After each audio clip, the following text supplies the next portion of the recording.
Today I'm going to show you how to make some really awesome shredded chicken and share all my tips with you on how to do so. So you will need the Varoma first of all.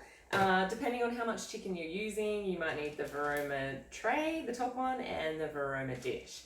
You'll see that I have some baking paper here. Now this isn't essential, but this is one of my first tips, that the baking paper, when wet, so I've done it on the bottom one here, completely soak the piece of paper. You scrunch it into a ball under the tap, spread it out over the holes in the Varoma, and that way it does a couple of things. One, it saves cleaning because chicken can get stuck inside these little holes and you need a little brush to get it out.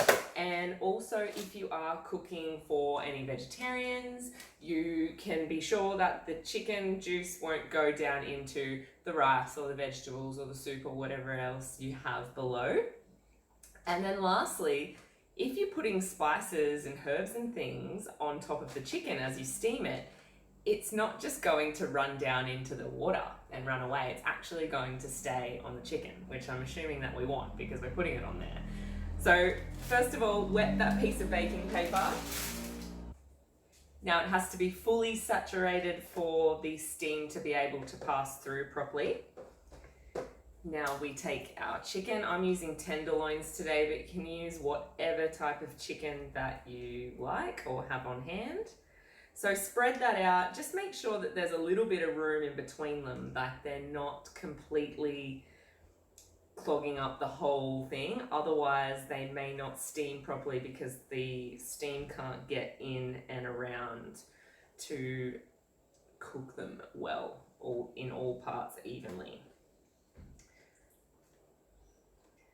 Okay, so you can see there how much space I have in between, and that's about right. And then the same in the bottom here. So that was 600 grams of chicken. So you could probably get 700, I'd say, and that would be the max. Now you want to season it to your preference. So I'm just going to use salt, pepper, and some dried mixed herbs today. Other days I use a blend of spices like cumin, paprika, turmeric, and salt and pepper as well. You can use whatever you like. Also, if you don't have the baking paper, you can order online on the Mix Shop. There's a tray for the Varoma, specifically for the Varoma, and it's a reusable tray. So that it perfectly fits on the top tray here. I don't think they have one for the underneath dish, but for the top tray, it's for steaming and you can reuse it. So that's another really handy option for you to do that instead of some baking paper. Now, once that's done, you just set up the Thermomix. So we've got 500 mils of water in the bottom here. We position the Varoma, and depending on the type of chicken, like thigh takes a little bit longer, I would just say cook the chicken. You've got to use Varoma temperature, so that's a given. I'm going to guess and just check the chicken after all. So I'm going to say 10 minutes to start. That's including, the water heating up time. So we've got 10 minutes, we've got Varoma temperature and a speed of 2. Which speed's not really that relevant right now. It's just moving the water around and generating the steam. So we do want it on 2, not really any less than 2, because we want the steam to be circulating. And we'll come back and check that when it's done. All right, welcome back. So let's check that that is done.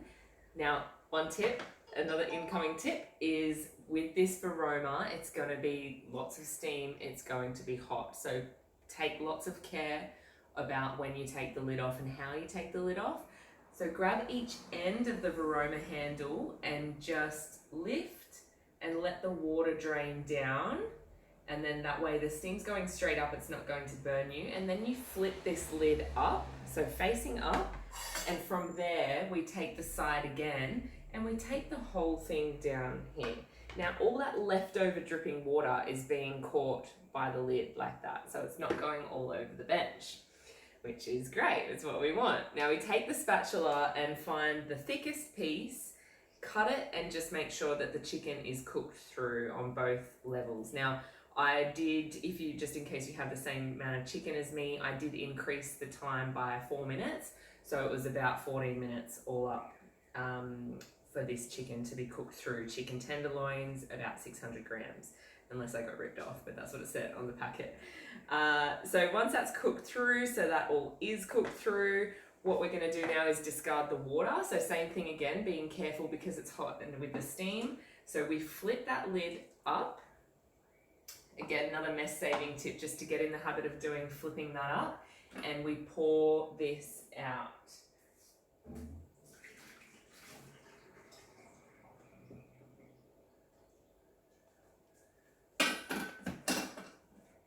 Now at this point, we've got the empty bowl and the cooked chicken. If you wanted to add something different into your chicken, sometimes I throw some gherkins in there and chop them up really finely and add some mustard, or this is the part to do it. So if you need to chop anything, fresh herbs, anything like that, you do that now, and then we put the chicken in.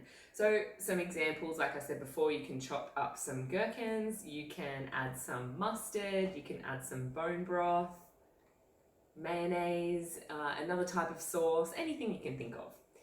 Then once you've done that, or you just leave it with what the spices or the herbs that you've chosen to put on in the first place, like what I'm doing today.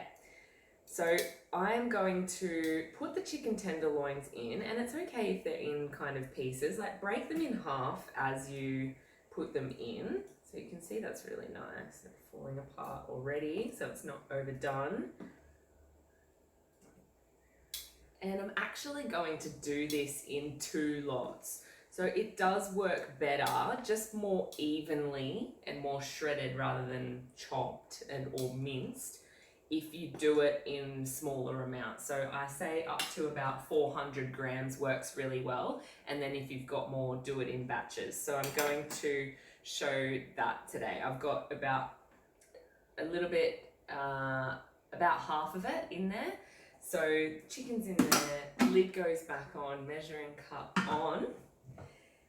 Here, it's extremely important that you activate reverse. That is the whole key here, because the reverse on the blunt side of the blades, it's just going to beat the chicken around and it's going to shred in longer pieces. Whereas if we don't have that reverse activated, it's going to chop down the chicken really finely and it's going to be more like a mince.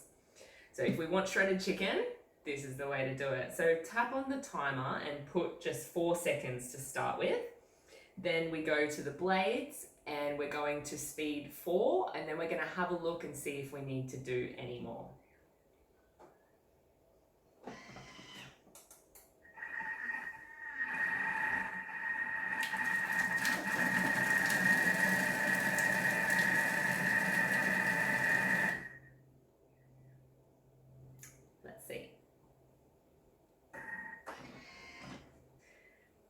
So I stopped that at 3 seconds because I could hear that it was done. So maybe start at 3 and then increase by 1 second each time, same speed, make sure reverse goes back on. This is what it looks like. So depending on whether you want your shredded chicken to be more like kind of bigger pieces than that or smaller than that, that was 3 seconds. So start at 3, and then if you want more, go from there. And then set that aside and do it with the other half, and you've got the batch of chicken. Now, some ideas of what to do with this chicken. Now, you might have some of your own ideas, but if you don't, just some ideas that I like to have this in the fridge for a couple of days. It can go just thrown onto sandwiches, it can go into soups, it can go for salads, it can go in wraps, eaten alongside veggies, basically anything you can think of. So it's an amazing one for pizzas and scrolls and sandwiches for the lunchbox. So keep that in mind, but you're only limited by your imagination with this. What can you do with it? I would love to hear some other ideas that you would do with your shredded chicken. So I hope that you enjoyed that and that you make shredded chicken and you love it just as much as I do.